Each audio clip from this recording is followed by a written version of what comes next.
ভারতের উত্তরপ্রদেশে ভয়াবহ সড়ক দুর্ঘটনায় সাবেক প্রধানমন্ত্রী শেখ হাসিনার মৃত্যু হয়েছে। বুধবার সকালে এই দুর্ঘটনা ঘটে, এতে আরও ১৯ জন আহত হয়েছে। পুলিশ জানায় নিহতদের মধ্যে ৩ নারী, ১ শিশু রয়েছে। লখনৌ আগ্রা এক্সপ্রেসওয়েতে বিহার থেকে দিল্লিগামী একটি দ্বিতল বাসের সাথে একটি লরির সংঘর্ষে এই দুর্ঘটনা ঘটে। আহতদের হাসপাতালে নেওয়া হয়েছে, বেশিরভাগের অবস্থাই আশঙ্কাজনক। প্রিয় দর্শক, শেখ হাসিনা নাকি মারা গিয়েছে এমন কিছু গুঞ্জন দেখা যাচ্ছে অনলাইন এবং ফেসবুক প্ল্যাটফর্মে। প্রিয় দর্শক, আমরা জানি 15ই আগস্ট সরকার পতনের পর শেখ হাসিনা ভারতে গিয়ে আশ্রয় নয়, এখানে আওয়ামী লীগের নেতাকর্মীদের একত্রিত হয়ে সবাইকে সতর্ক থাকতে বললেন। তাহলে কি যে কোনো সময় আওয়ামী লীগকে ফিরিয়ে আনার একটা কঠিন ভূমিকা রাখলেন এবং সেখান থেকে নরেন্দ্র মোদী তাকে একটা সেফটি দেয় এবং সেফটি দেওয়ার পরে আজ প্রায় 3 থেকে 4 মাস পরে জানা যাচ্ছে যে, বা কিছু গুজব শোনা যাচ্ছে যে শেখ হাসিনা নাকি মারা গিয়েছে। এটা কি আসলেই সত্য? চলুন এর সত্যতা আমরা দেখে আসি। পতিত স্বৈরাচার শেখ হাসিনার মৃত্যু নিয়ে হঠাৎ করে গুঞ্জন শুরু হয়েছে যে আদতে শেখ হাসিনা বেঁচে আছেন না মারা গিয়েছেন, কি অবস্থায় আছেন। শেখ হাসিনা হয়তো আর জীবিত নেই, তিনি মৃত্যুবরণ করেছেন। ইন্না লিল্লাহি ওয়া ইন্না ইলাইহি রাজিউন। আওয়ামী লীগের সভাপতি শেখ হাসিনা কিছুক্ষণ আগে মারা গেছেন। এখন ব্রেকিং নিউজ হচ্ছে কোনো অনলাইনে ইতিমধ্যে। আর শেখ হাসিনার মৃত্যু নিয়ে হঠাৎ করে গুঞ্জন শুরু হয়েছে। গতকালকে থেকে অনলাইন অফলাইন বিভিন্ন জায়গায় আলোচনা শুরু হয়েছে যে আদতে শেখ হাসিনা বেঁচে আছেন না মারা গিয়েছেন, কি অবস্থায় আছেন, এটা এখন জনগণ জানতে চায়। এর কয়েকটা অন্যতম কারণ হচ্ছে, শেখ হাসিনার মাত্র 2 দিন আগেও লন্ডনে একটা ভাষণ দেওয়ার কথা ছিল, যেই ভাষণটা জনগণ মনে করেছিল যে তিনি সরাসরি লাইভে এসে সেই ভাষণটা দিবেন এবং তাকে সংযুক্ত করা হবে সরাসরি স্ক্রিনে।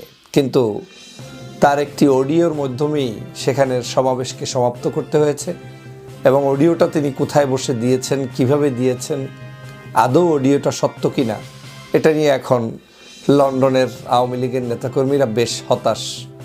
তারা এখন অনেকেই মনে করছেন যে শেখ হাসিনা হয়তো আর জীবিত নেই, তিনি মৃত্যুবরণ করেছেন। শুধু এই কারণটাই নয়, শেখ হাসিনা বাংলাদেশ থেকে যখন বিতাড়িত হয়েছেন, এই দেশ থেকে পালিয়ে গিয়েছেন, পালিয়ে যাওয়ার পর থেকে আজ পর্যন্ত আমি চ্যালেঞ্জ নিয়ে বলছি, কোনো ব্যক্তি বিশেষ দেখাতে পারবে না যে শেখ হাসিনা তার একটা ছবি, তার কোনো একটা কাজের ছবি, কিংবা তার কোনো একটা মিটিংয়ের ছবি, কিংবা তিনি এই মুহূর্তে কোন জায়গায় কী অবস্থায় বসবাস করছেন তার পূর্ণাঙ্গ কোনো ছবি কেউ এখন পর্যন্ত দেখাতে পারবে না। এমনকি যেই রাষ্ট্রে থাকেন সে রাষ্ট্রের পক্ষ থেকেও স্পেসিফিকলি তাকে নিয়ে কোনো ধরনের মন্তব্য বক্তব্য দেওয়া হয়নি এবং দিচ্ছে না। সম্পূর্ণ গোপনভাবে তিনি কি আদৌ জীবিত আছেন কিংবা মৃত্যুবরণ করেছেন সেটা এখন জনগণ জানতে চায়। জনমনে প্রশ্ন উঠেছে, জনগণ এখন প্রশ্ন রাখা শুরু করেছে যে হয়তো শেখ হাসিনা আদতেই আর পৃথিবীতে বেঁচে নাই। তার এই অডিওগুলো এই নেতাকর্মীদেরকে মিথ্যা প্রলুব্ধ করে উজ্জীবিত করার জন্য হয়তো কেউ না কেউ বিভিন্ন মাধ্যমে বানানোর চেষ্টা করছেন, বানিয়ে প্রচার করছেন। কারণ এই আওয়ামী লীগ নামক পতিত এই সংগঠনটি শেখ হাসিনার যদি শেষ হয়ে যায় তাহলে তো এই সংগঠনের আর কিছুই থাকে না। যদিও শেখ হাসিনা শেষ হয়েই গিয়েছেন, তিনি আর নেই, তিনি জীবিত থাকলেও নেই, তিনি মারা গেলেও নেই। কারণ তার মানুষদেরকে তিনি রাস্তায় ফেলে রেখে তারপরে 5ই আগস্ট বাংলাদেশ থেকে পালিয়েছে। আমরা কোনো মানুষের মৃত্যু কামনা করি না, কিন্তু আমরা কোনো মানুষ যখন হাজার হাজার মানুষকে মৃত্যুবরণ করায়, গুলি করে নির্বিচারে হত্যা করে, তার জন্য সহমর্মিতাও আমরা দেখাতে পারি না। প্রশ্নই আসে না। যে কোনো মানুষের মৃত্যুতে মানুষ কষ্ট পায়, কিন্তু বাংলাদেশে আওয়ামী লীগের যারা অপকর্ম করেছে, নির্বিচারে মানুষদেরকে হত্যা করেছে, তাদের মৃত্যুর সংবাদগুলো শুনলে বাংলাদেশের মানুষ কেমন জানি সেখানে শুকরিয়া আদায় করে এবং এটা নিয়ে কারো কোনো ক্ষোভ নেই, কারণ সবাই মিলে এটাকে স্বাচ্ছন্দ্য বোধ করে। যদিও এটা হওয়া উচিত নয়, কিন্তু এটা তাদের কর্মের ফসল, কর্ম যেমন তেমনই। আজ যে মৃত্যুর সংবাদটি আমি আজকের আপনাদের সামনে কথা বলছি বা সন্দেহ পোষণ করছি, এটা আমার নয়। এখন অনলাইনের সব জায়গায় ঘুরে ফিরে টকশোতে সহ বিভিন্ন জায়গায় মানুষের আলোচনা শুরু হয়েছে যে আসলে শেখ হাসিনা বেঁচে নেই, তিনি মৃত্যুবরণ করেছেন। যদিও আমি মনে করি যে তিনি হয়তো মৃত্যুবরণ করেননি, তার এখনো হয়তো বেঁচে আছেন, কিন্তু বেঁচে যেহেতু আছেন তাহলে তার প্রমাণটা একটু দেন। তিনি যেহেতু বেঁচে আছেন তাহলে তিনি একটু সভা সমাবেশে এসে কথা বলুন।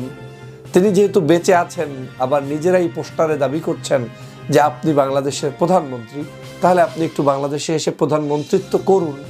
আমি আপনাদের নিশ্চয়ই মনে আছে একটা ভিডিওতে সজীবজের জয় আর নেই নামের একটা ভিডিওতে কথা বলেছিলাম। সজীবজের জয় আছে এর প্রমাণ সেই সময় দেখাতে পারেননি। কেন বলেছিলাম আক্ষরিক অর্থে যে নেই মানে তিনি বাংলাদেশে আসার কথা বলেছিলেন, যে নির্বাচনের সময় তিনি বাংলাদেশে থাকবেন, তিনি নাকি কোনো দুর্নীতি করে নাই, তার বিরুদ্ধে বিদেশে কোনো মামলা নাই, তার কোনো অ্যারেস্ট নাই। এ ধরনের প্রোপাগান্ডা আওয়ামী লীগের আরাফাতরা সবসময় করে বেরিয়েছিল এবং মিথ্যার উপরে আওয়ামী লীগকে বিভিন্ন ধরনের ব্যবহার করে তারা তাদের স্বার্থ সিদ্ধি করেছিল। সেই টাউট আরাফাতদের একটা বক্তব্য ছিল যে সজীবজের জয় নির্বাচনের আগে বাংলাদেশে আসবে এবং শেখ হাসিনার পক্ষে ক্যাম্পেইন করবে। কিন্তু আমরা দেখলাম শেখ হাসিনার পক্ষে ক্যাম্পেইন নয়, শুধু শেখ হাসিনা যে এই বিদায় নিল, নির্বাচন তো 24 জানুয়ারিতে হয়েছে, জানুয়ারি থেকে জুলাই আগস্টের 5 তারিখ পর্যন্ত সজীবজের জয়ের একটা ভিডিও, একটা আলোচনা, একটা সমাবেশ কোনো জায়গায় তারা দেখাতে পারে নাই। নির্বাচনের আগে সর্বশেষ একটা অনুষ্ঠানে 1-2 দিনের জন্য সম্ভবত তিনি এসেছিলেন, তাও তার চেয়েও কম সময়, একটা অনুষ্ঠানে 1 ঘন্টা দেখা গিয়েছে, এরপরে আর তোর কোনো খবর ছিল না। তার মানেটা দাঁড়ালো যে তিনি তো আর নেই, তিনি জীবিত থেকেও আর জীবিত থাকার অ্যাক্টিভিটিস তার নেই, কারণ তার পাও বন্দী হয়ে গিয়েছে। আজ ঠিক শেখ হাসিনা সহ শেখ পরিবারের কাউকেই আপনারা এখন আর দেখবেন না। বিশেষ করে শেখ হাসিনা যে আছে, তার থাকার জন্য যে ভ্যালিডিটিটা দেখাতে হবে যে আমি এই কারণে বেঁচে আছি, সেটা তো তিনি দেখাতে পারছেন না। কিন্তু অন্যদিকে তিনি আবার দাবি করছেন তিনি এখনো বাংলাদেশের প্রধানমন্ত্রী। তার মানে দাঁড়ালো যে এই আওয়ামী লীগ হচ্ছে এমন একটি অথর্ব সংগঠন, যেই সংগঠনটি তারা তাদের নেত্রীর মৃত্যুর পরেও বলবে যে বাংলাদেশের তিনি এখনো প্রধানমন্ত্রী। শেখ হাসিনার দিন কাটছে গৃহবন্দী দশায়। ভারতে যেখানে শেখ হাসিনা অবস্থান করছেন সেই বাড়ির বাইরে যাবার কোনো অনুমতি নেই তার। ভারতীয় গণমাধ্যম নর্থ ইস্ট নিউজের এক প্রতিবেদনে এমন দাবি করেছেন আন্তর্জাতিক পুরস্কারপ্রাপ্ত অনুসন্ধানী সাংবাদিক সেলিম সামাদ। সেই প্রতিবেদনে জানা গেছে বাংলাদেশের সাবেক প্রধানমন্ত্রী শেখ হাসিনা ভারতের দিল্লির খুব কাছেই এক সামরিক ঘাঁটিতে অবস্থান করছেন, কিন্তু বাড়ি থেকে বের হবার কোনো অনুমতি নেই তার। দর্শক, আপনারা দেখলেন যে শেখ হাসিনা আসলে যে মারা গিয়েছে তার কোনো সত্যতা এখনো প্রমাণ পাওয়া যায়নি, এবং কিছু কিছু গণমাধ্যম এটারে মিথ্যা প্রমাণ করে আপনাদের মাঝে প্রচার করতেছে। তো সত্যতা এবং সঠিক তথ্য সবসময় পেতে আমাদের চ্যানেলটি সাবস্ক্রাইব করুন। আপনারা এই পর্যন্ত ভিডিওটি দেখলেন এবং ভিডিওটি দেখে আপনাদের কাছে কি মনে হয়, কি হতে চলেছে আওয়ামী লীগের সাথে? আওয়ামী লীগ কি আবারও ফিরে আসতে পারবে? অবশ্যই মন্তব্যটি কমেন্ট বক্সে জানিয়ে যাবেন। এবং আপনারা কে কে আওয়ামী লীগকে সমর্থন করেন এবং কে কে চান আওয়ামী লীগ আবারও ফিরে আসুক, অবশ্যই কমেন্ট বক্সে আপনাদের মূল্যবান বক্তব্যটি করে যাবেন।